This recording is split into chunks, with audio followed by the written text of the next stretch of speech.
Kasi umulan May 10 ng gabi. Then nung May 11, napakalinaw pa ang tubig ng ating fish pond. Pero ngayon, May 12, ganito na ang kulay ng ating fish pond. So napapasil ako dito, bakit nagbago ng ganito yung kulay ng tubig ng ating fish pond. Samantalang nung kahapon ng alas 6 ng hapon nandito ako, ang linaw pa ng tubig, nakikita ko pa yung ilalim. Dahil malinaw yung tubig ng ating fish pond, makikita nyo dyan sa ilalim. Tapos ngayon, umaga ng May 12, ganito na nangyari. Orange na orange parang soft drinks ang kulay. So ito yung nagpapapuzzle sa akin kung ano ang nangyari talaga dito sa fish pond ko. May 10, 2024, kahapon, umulan ng malakas ng gabi. Iyan yung unang ulan ng Mayo ngayong taon. So inobserbahan ko kung anong epekto sa mga isda natin. Yung unang bagsak ng ulan after nung mahabang tag-araw. Dito sa ating Hito Concrete Pond, walang nangyaring masama sa mga hito natin, walang epekto yung ulan. After nung mahaba na tag-init dito sa aming lugar, ay sa wakas umulan din. Pero ito ang naging epekto sa ating fish pond. Pangalawang araw na to pagkatapos ng malakas na ulan nung gabi, pero hindi pa rin humihinto yung pagkamatay ng ating mga tilapia dito sa fish pond.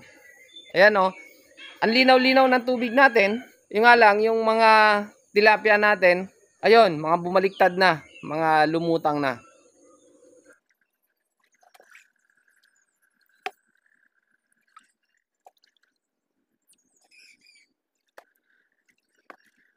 Yan nga yung nangyari sa fish pond natin, talagang iilan na lang yung natitira.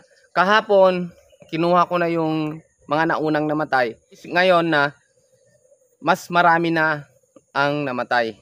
Dahil alam ko na umulan ng malakas, ang ginawa ko, dinagdagan ko siya ng tubig. Nag-water pump ako.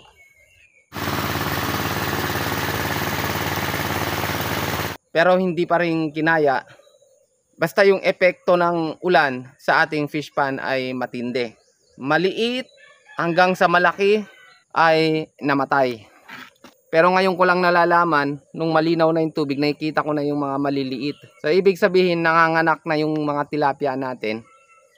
Pero inaabot na lang sila ng patay. Yung ibang mga tilapia natin, kamamatay lang. Yung iba, kagabi. Yung iba nasa ilalim pa, yun yung bagong patay lang. Tapos yung kagabi siguro na namatay, nakalutang na sila.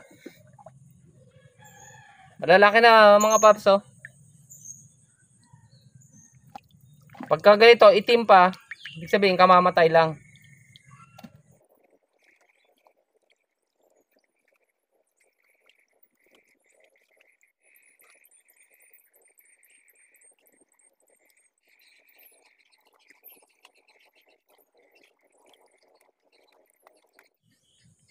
Eto paps, buhay pa siya, pero papunta na rin siya sa kamatayan.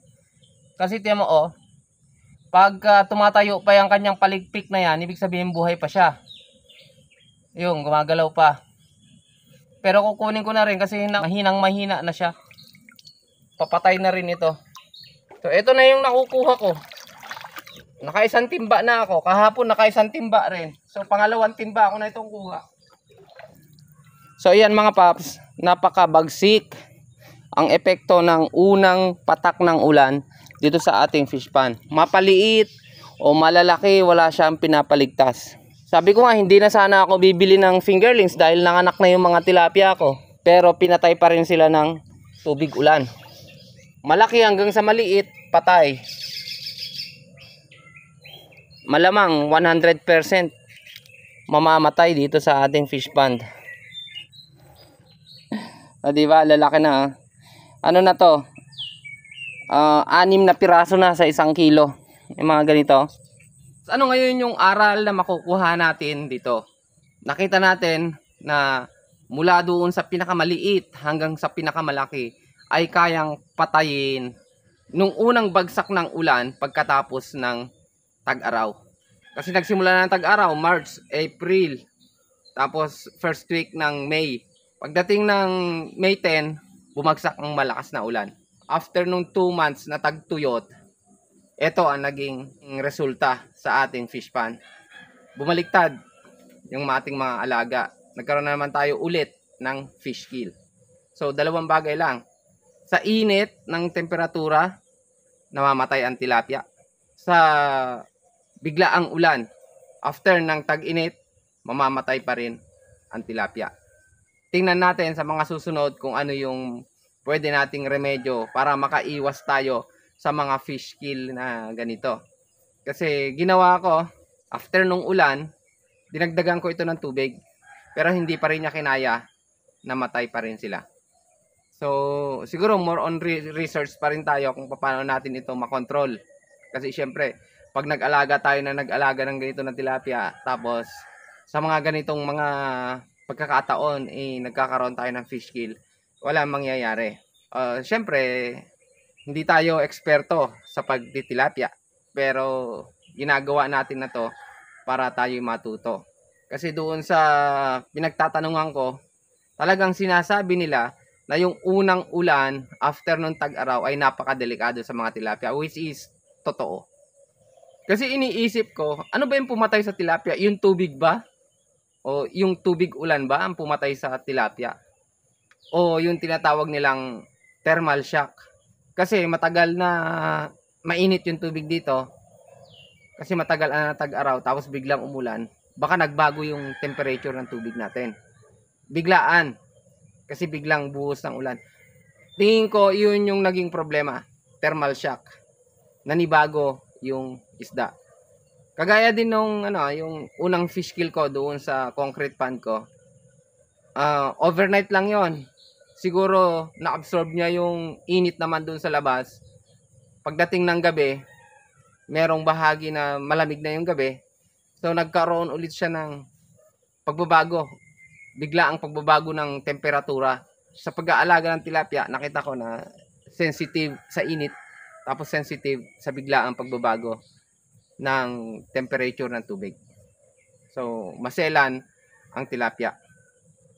Ngayon, tiningnan ko naman kanina kung ano yung reaction ng mga hito natin doon sa concrete pond. Walang reaction. Walang nagbago doon sa kalagayan ng ating mga hito doon sa concrete pond. Umulan man ng malakas, uminit man ng panahon, ay still alive yung ating mga hito. So, talagang mas matibay talaga ang hito. Yun sa conclusion ko, talagang mas matibay talaga ang hito. Mapatag araw, mapatag ulan. Gusto kong mag-alaga ng tilapia kasi mas madali itong i-market. So, yan mga paps, yung totoong kaganapan ng ating fish pan. Hindi natin itinatago kung anong nangyayari. Nagkaroon ulit ako ng fish kill dito sa aking earth pond. Namatay. Siguro, iilan na lang yung natira. Mga 2% na lang siguro yung natira dito sa fish pan natin.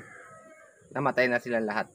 Kahit failure tayo, ibinabahagi ko to para at least yung mga nanonood sa atin makita na ganito pala yung nangyayari sa pag-aalaga ng tilapia.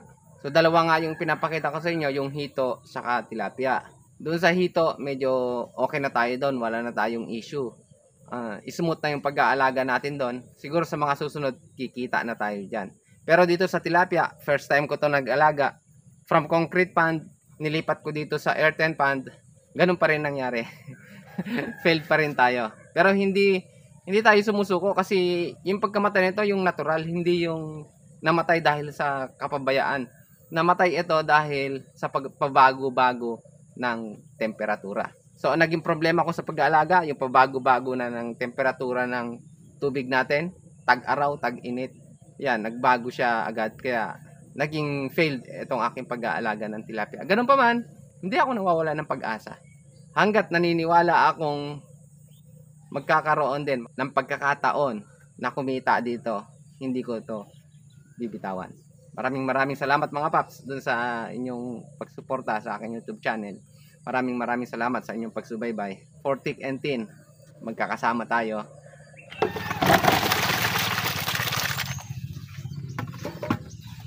Ang tindi ng ulan, no? Pati yung igat patay. So yan Pops, oh, malalaki oh. Dito lang talaga ako napapasil mga Pops. Kasi umulan May 10 ng gabi. Then nung May 11, ano yan, 24 hours after, napakalinaw pa ang tubig ng ating fish pan. Pero ngayon, after 2 days, May 12, ganito na ang kulay ng ating fish pan.